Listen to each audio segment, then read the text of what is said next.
Good evening and thanks for watching News 8 this weekend. I'm Brittany Schmidt. Authorities are investigating the death of a woman whose remains were found in a wooded area early this morning near Lewiston, Minnesota.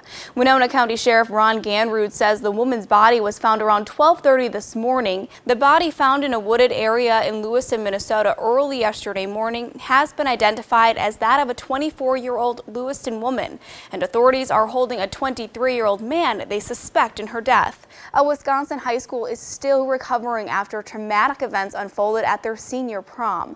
Late last night, a former student of the Antigo High School arrived outside the school's prom with a rifle and began shooting. Now that the La Crosse Police Department has been cleared of any retaliation claims, that part of the investigation is complete. However, there are still many questions yet to be answered when it comes to Officer Polk and Officer Ulrich. And as of right now, Officer Polk and Officer Ulrich are still on paid administrative leave. So who is responsible for those two internal investigations? So Chief Tischer thought it would be best to kind of go to a third party again so that they wouldn't have any connection with the police department. The largest single-day food drive in the country took place in our area today. Local volunteers spent their Saturday collecting donations for the 24th annual Letter Carriers Food Drive. Hi guys, we are at the Omni Center in Onalaska, kind of waiting for Democratic presidential candidate Bernie Sanders to take the stage. He is expected to speak around 7 o'clock, and as you can kind of see behind me, people are standing. It is standing room only. There are no seats.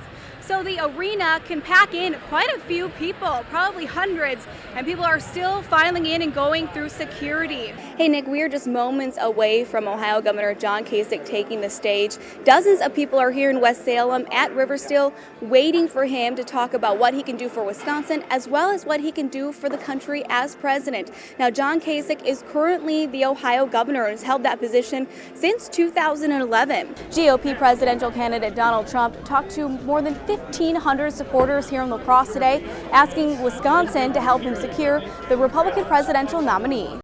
36-year-old Marie is a longtime resident of the area. I've been married for 15 years. We've been together for 20.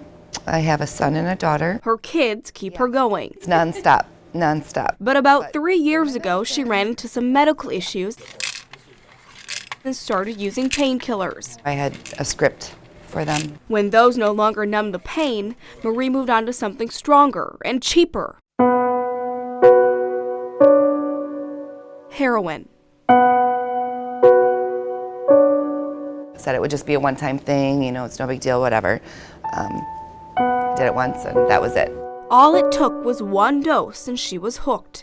It was nonstop after that. We'd always go to this other person's house or in the bathrooms at laundromats, in the bathrooms at Quick Trip, Taco John's. Nobody knew that I was living this double life for a very, very long time. And I was the type that just could never get enough, I guess. Until one day, it was enough. Actually, it was too much. And Marie overdosed. The next thing I know, I'm getting CPR on my chest. The paramedics gave Marie a dose of Narcan, an overdose-reversing drug. It works very quickly, very dramatically, and very well. A person will go from not breathing to being awake within a matter of maybe 30 seconds. Krista Wallen has been a critical care paramedic for the past 5.5 years.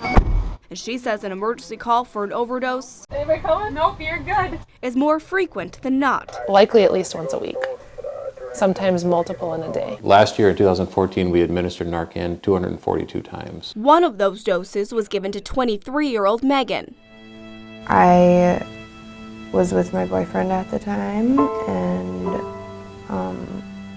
I had shot up heroin, and I remember going to the bathroom, and then I just remember waking up to the paramedics over me. Between Megan and Marie, they've collectively overdosed on heroin 9 times. Did you ever think that you would overdose? No. How come? That's just not something in your mind, like, oh yeah, that's not going to happen to me. Why would that happen to me? You don't really think that, you don't think that you're going to be that person. You just keep doing it. It's an addiction, just like anything else. You can't just stop. You can't. Each time they've overdosed, Narcan brought them back.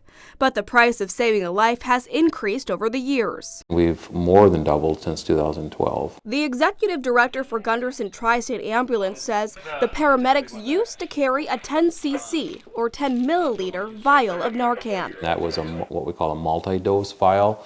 So we could draw it up and then redraw it up. However, the cost for that vial has shot up. In 2011-12, I think we were in the $20 to $30 range for that vial. The last I've seen, it's about $165. Because of the cost increase, Tri-State Ambulance has started to use pre-filled Narcan syringes instead, but the cost of those too has gone up. For the syringes, we paid about $20.99, and they are now $45 a piece. So who's paying for the increase? Tornstrom says it isn't taxpayers. All of our revenue, all of our budget is funded by patient services. It isn't those who directly receive Narcan either. It's not a billable cost, so we can't recover that money by billing a patient for Narcan. We basically it just gets absorbed into our entire, charge and our entire cost of doing business. That means Gunderson Tri-State Ambulance is absorbing the cost, putting thousands of dollars towards the remedy every year. Typically, $10,000 to $12,000 a year is what we spend on Narcan for the administered doses. We have a pretty good sized budget, but that's still certainly an impact. That could be used for safety equipment or for purchasing AEDs for community organizations or police departments, as we've done in the past. However, Tornstrom says the price to save a life 305 ambulance request is always worth the cost. People are allowed to make mistakes in life. Nobody's perfect. And if it happens, we don't want to see them die. It's not punishment by death because they chose to take heroin. I mean, people think, addicts are junkies or the Skid Row type person, and they're not. I mean, I don't look like a person that's an addict. You can't, like I said, you can't just stop. You can't. Our job is simply to help them. Someone calls us, we go, we help. We don't judge. And by helping, Medcom from 305. they hope to give those suffering from addiction another shot at life. An increased cost on a new price at life? God, how do you measure that? You don't. Because without Narcan, My kids wouldn't have a mom, Marie and Megan wouldn't be here. a grave, and a headstone.